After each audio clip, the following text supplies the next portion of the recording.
Hey, how's it going? Today I'm going to teach you how to change your own bike tire on your 20-inch, bigger or smaller bicycle. Starting, you will need the correct size for your axle nut, and your axle nut should be a 5/8, 9/16, or 15 millimeter. The sizes you should need would be a 15 millimeter socket or wrench, whichever you have, and in this case this has a foot brake, so you will also need a Phillips screwdriver to take off the foot brake holder right here. And you can use a screwdriver and get away with it. Preferably you should use an old wrench that can get in there and pull it out, or the opposite side of a butter knife. Don't use a real knife.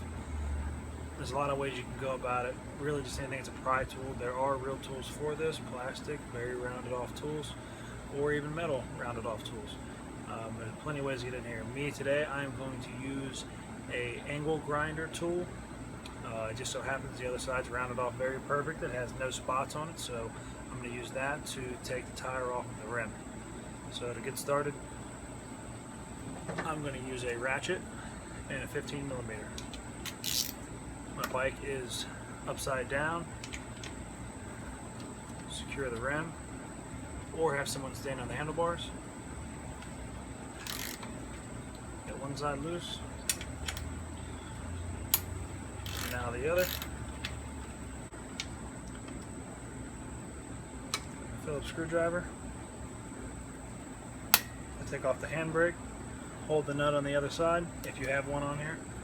If not, use a pair of pliers, and it seems to be about an 8 millimeter in case you need a wrench. So I'm going to pull that to the side right there. Don't lose the hardware, otherwise you won't have a brake. If you have a handbrake on here, if you have free spin, then no worries, and you get to skip that step altogether. So once you have these loose, push the wheel forward.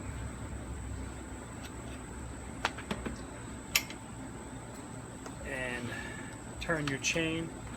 This one has a guard, but turn your chain until it comes loose.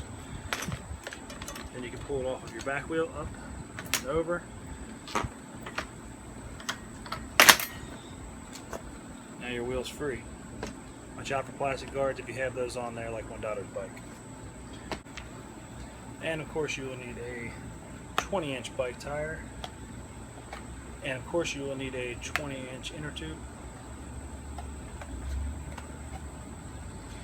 The tire is completely flat. I'm going to go ahead and stick my tool down on under the rim, behind the tire. These kind are easier. These are the thin white tires. The black ones are much harder. Once you have it like that, you can move it. Hold down pressure on the spot that you've already got open, or you can stick a screwdriver or something in there. If you're planning on repairing the tube, I would not use any pointy objects at all. While returning it, if you have painted rims, they will get scratched. Unless you have a plastic tool with no angle on it whatsoever, no hard edge. So from there, you're going to push the valve stem up in there. If there's a cap on it, you want to push that up as well. Also, if there's still some air left in it, you want to try to let out as much as possible. I'm going to reach in there, pull on the inner tube.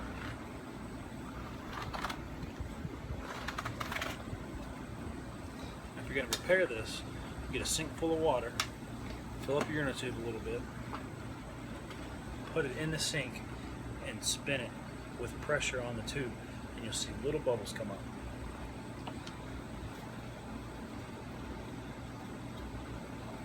This tube has a lot on it. It has a very slow leak. You can get these tubes nowadays for $3, $4, $5, so I'm not going to waste any time repairing this tube today. Got a brand new tube from Bell. Got it at Walmart. I think it was $3.27. Put that package up. Now before putting this tube into your tire, you need to make sure there's not glass or a nail or something in there.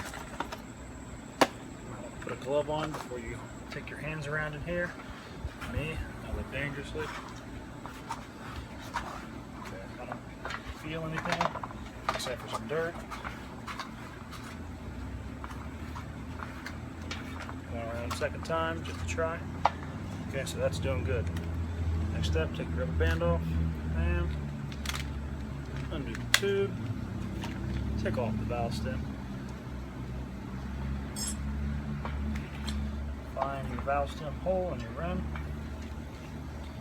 Put that part in. Now go ahead and feed the tube into the tire.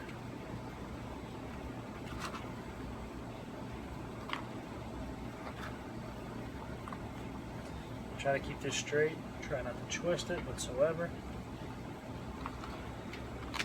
Do not want to twist it. And also always try to use the proper inner tube size. When I was little, we used to put mountain bike inner tubes into 20-inch bikes, and they look like clown bicycles going up and down the street. Okay, we're going to take that valve stem, stick it through the hole. Temporarily go ahead and put your valve stem cap on so that it doesn't come back through.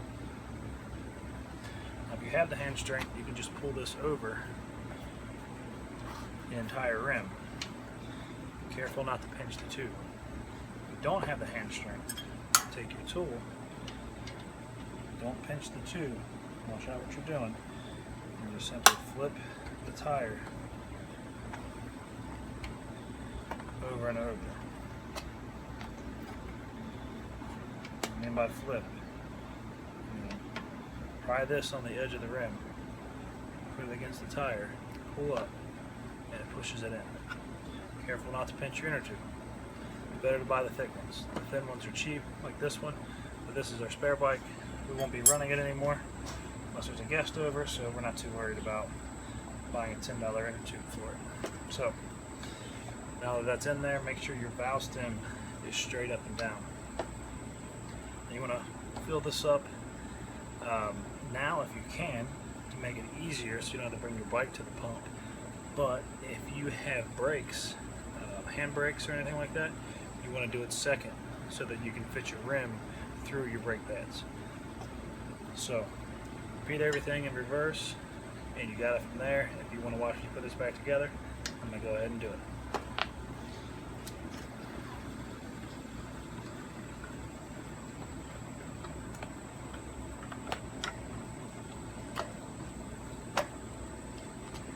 Sliding the wheel in.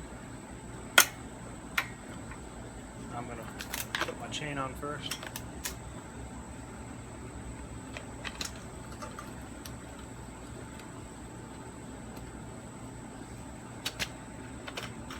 Now this gets kind of tricky, but you have to make sure that you put the chain on the bottom side of the sprocket. If you don't have free spin on your rim, then spin crank arms where your pedals are, and what that'll do is it'll feed the sprocket. It's a little hard to do with this goofy little guard on here. When I was little, that was the first thing that it went, was the guard. Okay, so now that's fed all the way around. Full pressure. On this bike, line up your clip just like it was before.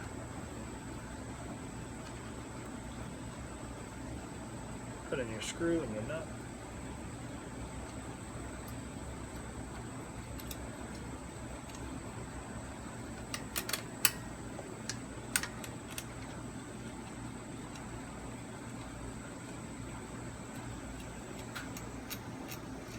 And leave those a little loose for now.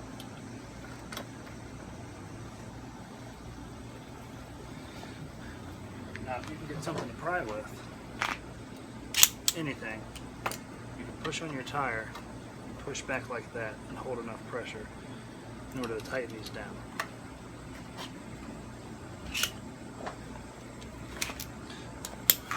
That's if you have a model that needs that. This bike doesn't need it very much, so I'm just going to go ahead and hand tighten it. Then tighten it with a ratchet. Get it semi-straight because it doesn't have brakes. If you have brake pads, watch what you're doing. You want to get it lined up as center as possible. You should do that on every bike, but on this one we don't have to do it as much because we don't have handbrakes. Okay, got those tight on both sides. I'm going to hold the nut on the other side and I'm going to tighten up the foot brake.